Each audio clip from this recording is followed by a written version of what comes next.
Hi friends, 5 நிமிஷத்துல சட்டுன்னு செய்யக்கூடிய ஸ்நாக் தான் பார்க்க போறோம். இது இஃப்தாருக்கு கூட நம்ம யூஸ் பண்ணிக்கலாம், ஈவினிங் ஸ்நாக்கா கொடுக்கலாம், ஸ்கூலுக்கு கூட ஸ்நாக்கா செஞ்சு கொடுத்துடலாம். நான் கார்னிஷ்காக மட்டும் தான் சாக்லேட் சிரப்பு போடுறேன். இதை வேணாம்னா ஸ்கிப் பண்ணிடலாம்.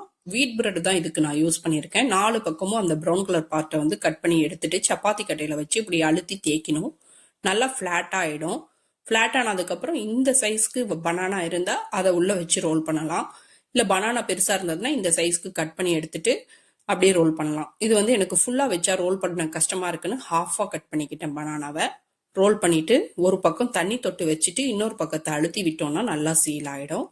இதை வந்து நம்ம ஹாஃபாக கட் பண்ணிட்டு கூட ஃப்ரை பண்ணிக்கலாம். பேன் ஹீட் ஆனதும் நெய்யை விட்டு நெய் நல்லா மெல்ட் ஆகட்டும். பாருங்க, இப்படி ஹாஃபாக கூட கட் பண்ணி நம்ம ஃப்ரை பண்ணலாம். நான் முழு ரோலாகவே யூஸ் பண்ணிக்கிறேன். அப்படியே போட்டு நல்லா 2 பக்கமும் கோல்டன் கலர்ல வர்ற மாதிரி நம்ம ஃப்ரை பண்ணி எடுக்க வேண்டியதான். மேலே கூட கீ அப்ளை பண்ணிக்கலாம். நல்லா மணமா இருக்கும். இதில் நம்ம சுகர் எதுவும் சேர்க்கல.